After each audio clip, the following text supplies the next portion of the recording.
செய்திகள். தமிழக முதலமைச்சர் மு.க.ஸ்டாலின் கலைஞர் மகளிர் உரிமைத் தொகை மேம்படுத்தப்பட்ட திட்டத்தின் கீழ் நேற்று தமிழகம் முழுவதும் உள்ள 1,31,00,000 குடும்ப அட்டைதாரர்களுக்கு அவர்களின் வங்கிக் கணக்கில் ரூபாய் 5,000 செலுத்தியுள்ளார்.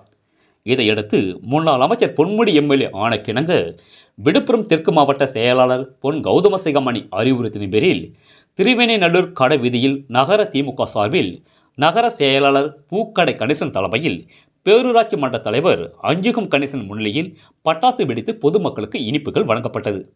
இதில் திமுக நகர நிர்வாகிகள், மகளிர் அணியினர் மற்றும் பொதுமக்கள் என பலர் கலந்து கொண்டனர். ரேட் நியூஸ் தமிழ் செய்திக்காக திருவேனைநல்லூர் தாலுகா செய்தியாளர் ப. வெற்றிவேல். செய்திகளை உடனுக்குடன் தெரிந்து கொள்ள ரேட் நியூஸ் தமிழ் சேனலை சப்ஸ்கிரைப் செய்யும்.